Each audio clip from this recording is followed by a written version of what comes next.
Москва районуна караштуу Темен суу айылынын 44 тургунуна үлүшкө 1992 жылы чамалуу 9 гектар жерди Карл Маркс атындагы колхоздун башкармалыгы өз чечими менен бекитип берген. Ар бир колхозчунун үлүшүнө 20 сотуктан жер берилсин деген. 44 адамдын аты жөнү да тизмеде турат. Тургундардын 1992 жылы колхоздун чечими менен ыйгарылган жерге болгон укугун коргогон мыйзамдар да бар. Эң негизгиси Кыргыз Республикасынын Конституциясынын, Кыргыз Республикасынын граждандык, Кыргыз Республикасынын жер кодексинин негизинде корголот деген принцип орнотулган. Ал нормалардын негизгиси Кыргыз Республикасынын Конституциясынын 2-беренесинде ташка тамга баскандай жазылган адамдын укуктарын коргоо, граждандык кодексте менчик маселесин аныктаган тескемелер, андан кийин жер кодекстин ишке киргизүү боюнча мыйзамы бар. Прокуратура абдан тыгыз текшериш керек. Анан бул жерде укмушлуу болуп бизге дагы жанагы материалдар менен караганда эле ошондой эле биз түшүндүк. Кимден алдың, тигинден алдың. Акы жанагы решение. Кайда 5-6 жылдан 30 жылда бу жерде өзүнчө эле торговля жүрүп жатты. Жер тилкелер. Өткөн 11 декабрдагы эфирге чыккан репортажыбыздын уландысын көрсөтөбүз деген убадабыздын алкагында бүгүн акимдин катышуусунда түзүлгөн укук коргоо органдарынын көзөмөл кызматынын текшерүүсүнүн натыйжасын чыгарып, демин үшүк баскан аймактын тургундарынын маселесинин чечилүүсүнө күбө бололу деп резонанска чыкканбыз. Арбаңыздар. Жабырланган тургун Марина Мусуралиева, учурда Москва районунун Ак суу айыл өкмөтүнүн депутаты. 1992 жылы ушул тилкеден чоң атасы Мусуралиев Бектурдун улуу ата мекендик согуштун ардагери. Атасы Мусуралиев Ишенбектин колхоздун мүчөсү катары тизмеге киргизилгендигин көптөгөн күбөлөр кубаттаса да, эки участоктон кол жууп калганын түшүндүрө албаганын белгилеп кетти эле. Мусуралиев Ишенбек боюнча айтсак, ал жерден көз көрүнө эле булар мыйзамды ал кишинин көзүн байлап туруп эле мынтип эле айталы да. Эртең кел, бүрсү күнү кел, ал эмес бир айыл өкмөт айтып атат, сиз коркпоңуз, биз сизге ал жерди сиздики деп айтып атат. Ал киши канча жылдан бери жер салыгын төлөп келген. Анан алып туруп эле бир күнү ошол Мусуралиев Ишенбекти Раматов чакырбай туруп эле булар алып туруп тиги кишиге Эзен Амановго кызыл китеп кылып коюп атышат. Өткөндө мен акимчиликте жанагы комиссиянын көзүнчө айтпадымбы? Сиздер кандайча кызыл китеп бердиңер? Генеральный план жок болсо, сиз кантип бердиңер? Кыргыз Республикасынын укук бузуулар жөнүндөгү кодекси 2021 жылдын 28 октябрында номеру 128 деген токтомунун негизинде кошумча беренелери такталып, жарык көрсө да, сабаты жок калк бийликке тиешеси бар эшиктердин улагасын учурда аңдып күн кечиришет экен. Элеттин элинин көзүн ачып чыккан мыйзамдарды тааныштырган адам жок. Анткени бийлик астанасына күнүгө кирип чыккан атка минерлердин өлкөнү да, орто зары да аталган мыйзам жолун аныктаган документ менен тааныштыгы жок экенинин далили. Өз күнөөсүн мойнуна албай учурдагы бийлик ээлерине оодарганы коррупция бул аймакта түпкүрүнөн орун алып жылбай турган күчкө айланганынан кабар берет. Маселенин чоо жайына өтсөк, 1990 жылдары өлкөдө колхоз-совхоз тараган мезгилде биз сөз кылган Ак суу айыл аймагында Карл Маркс атындагы колхоз иштеп турган. Ошол кездеги СССРдин курамына кирген аймактардын бүт эле коллективдик чарба жүргүзгөн түзүмдөрү миллионер деп таанылчу. Колхоздор таратылганда колхозчуларга жер үлүшү бөлүнүп берилген. Колхоз жетекчилиги түзгөн тизмеде 42 колхозчунун аттары катталган списокти колдоруна көтөрүп, 30 жылы күткөн жерге болгон укугун далилдей албай жүргөндөрдүн ичинде Марина Мусуралиеванын да аты аталып келет. Мен ошо айыл өкмөткө иштеп баштагандан бери ошондо билип отурам да. Ушундай Эзен Аманов дегенде кызыл китеп бар экен деп. Мен ошондо эле уже чырылдап баштадым. Анткени деген биринчи чоң атамдын участогун уже соттон кайрылуусун жокко чыгарып, буйрутман жокко чыгарып, уже жогорку соттун чечимин алып келген да. Мен бир нерсени түшүнбөйм да бул жердечи. Ушунча жылдан бери ушу мыйзам чегинде чечебиз деген нерсени биз ушу чече албай жатабыз да. Ошондо айыл өкмөттүн иштеп жүргөн кызматкерлери воспользовались своим положением менен кандай болуп калды? Ушундай жер сатуу, ушундай именно ошо же биздин аймактагы же биздин именно айыл өкмөттө ушундай болуп атабы, ушул 19-жылдан бери эле чырылдап эле ушул акимге да келип жатамын, прокуратурага кайрылбаган органдарым калган жок, бирок эч ким эч кандай бир высокопоставленный отурган эмелер бир дагы көңүл буруп эч кандай ответ ала албай койдум да. Прокуратура, та же самая прокуратурадан да эч кандай жооп алган жокпуз ушул күнгө чейин. Марина айым өз чоң атасы улуу ата мекендик согуштун ветеранына бөлүнгөн жер үлүшүн көз көрүнө тарттырып жибергенин далилдеп, жогорку сотко чейин жетип, өз укугун коргогон чечимди алган. Ак Суу айыл аймагынын башчысынын буйругу менен ушу азыркы Темен суу айылындагы чыр чатак болуп аткан Жаштык көчөсүндөгү жер тилкелерин 23-жылы бекитилген генеральный пландын негизинде биз иш алып барганбыз. Ошо иш алып барганда ушул Мусуралиева Маринанын чоң атасынын жана атасынын жерин, жер тилкесин 90-жылы бөлүнүп берилген эмес деп, ошол убакта айыл өкмөттөр тизмелерди башаламандык кылып, ушул күнгө чейин булар ошол чоң атасынын жерине берилген адамдын 155 буйругу жокко чыкса дагы үйдү салып, бул Мусуралиева Маринага соттон, жогорку соттон чыккан чечимдин негизинде туура чечилип, биз жумушчу топ добуш берип туруп, айыл өкмөткө тапшырма берилген. Мына бул жерде мындай мыйзам бузуулар болуп атат. Ошого качан бердиңер? 23-жылы бергенбиз. Биз жумушчу топ күтүп, мына бул жерде мына бул Мыйзамдуулугун аныктагыла. Мыйзамдуулугун аныктагыла. Жооп бергиле деп. Эгерде күнөөлүүлөр болсо, ошолорду жоопко тартыш үчүн текшерүүчү органдарга бергиле деп. Ошол мага айыл өкмөт менде жооп берди. Мен кылбаймын деди.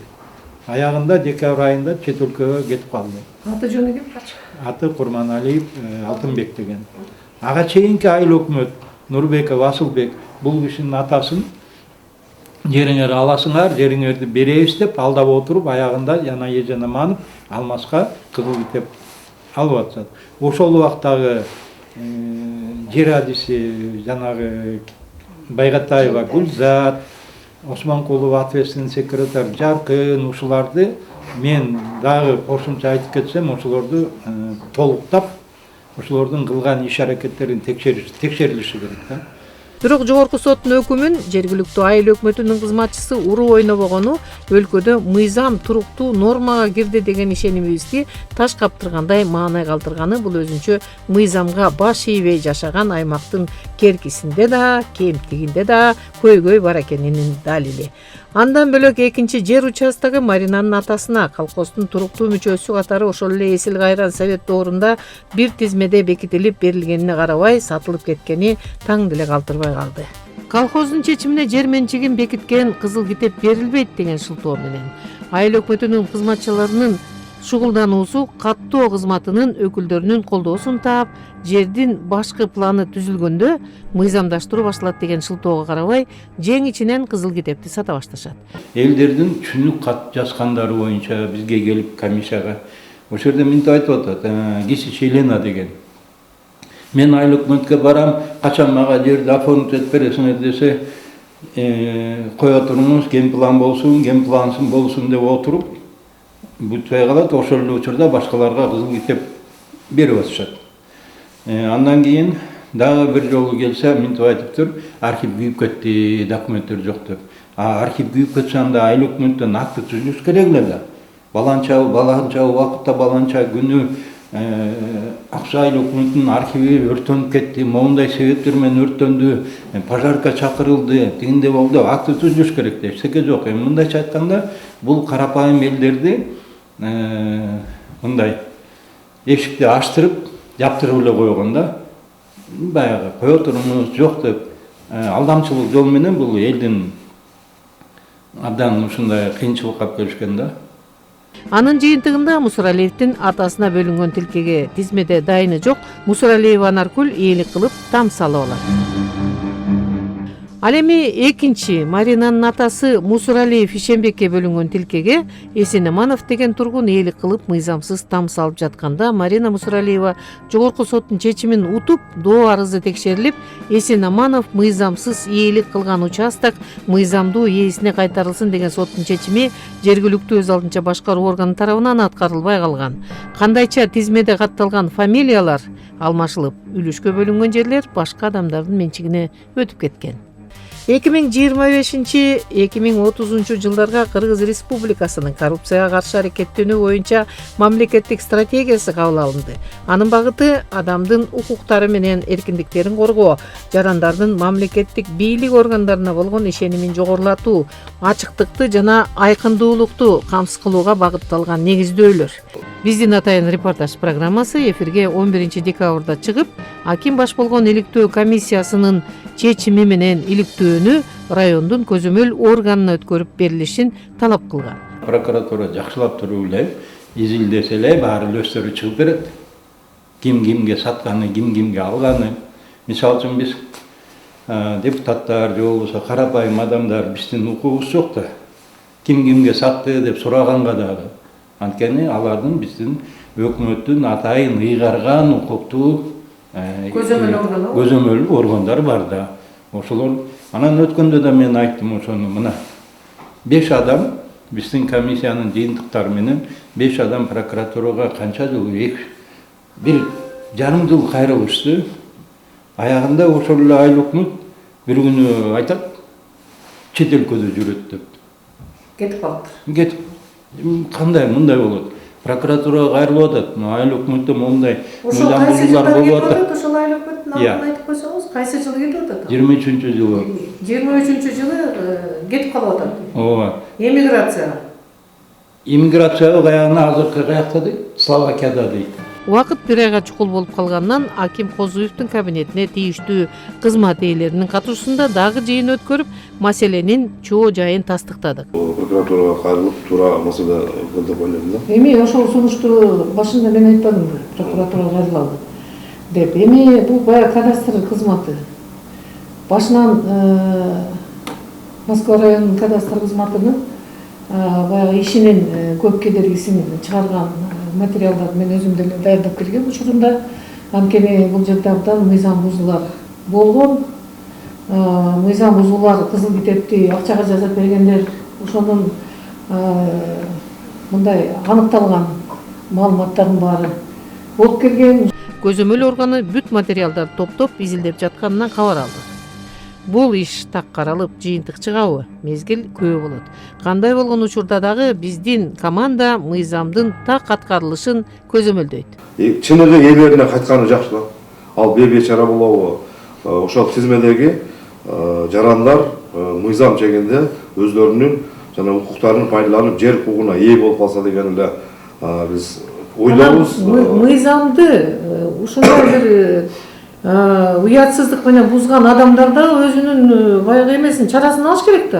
Ошол эле үйлөрдү кайтарып бериш керек, кеткен жактарын көтөрүшү керек. Эгерде райондук прокуратура бизге ошол жердеги толугу менен мурда калыбына келтиресиңер деп эме кылган болсо, аны биз ошого карата иш кылабыз. Бул жерде мындай дыкаттык менен карап чыгыш керек да. Ким берди, ким алды, ким себепкер, кантип алды, эмне кылып алды. Эмнеге ошол учурда жана генеральный план керек эмес болуп калган, а бүгүнкү күндө бейбечара алайын десе да генеральный планында сеники жок болуп калат деп атпайбы? Вот ошонун үчүн биз дагы ошол элдин мамлекетке болгон ишеничин кайтарыш үчүн мыйзам чегинде ошол органдарга кайрылганыбыздын себеби дагы ошондон болуп атат. Мамлекетибиз ошол мыйзам менен, мыйзамдын негизинде жашоого умтулуп атканда, булардын баарын кайтарышыбыз керек да. Сөзсүз. Бул өзүңүз билгендей, бүгүнкү күндө биздерге болгон талап дагы ошондой. Мыйзамдуу талаада, мыйзамдуу иштөө дагы бир жолу басар белгилеп кетемин. Элдердин мамлекетке болгон көз карашын түздөө, ишеничин арттыруу болуп атпайбы? Ошон үчүн мен ойлойм, күч органдары дагы бул боюнча дыккат текшерип, аягына чыгарып, ким күнөөлүү мүмкүн, алардын дагы башка чечимдери болушу мүмкүн. Эми аны алдын ала айткандан алсымын. Ошол негизинде буюрса мен ойлойм, көп нерселер ачылып калышы дагы мүмкүн да, мынын артынан. саламатта калыңыздар.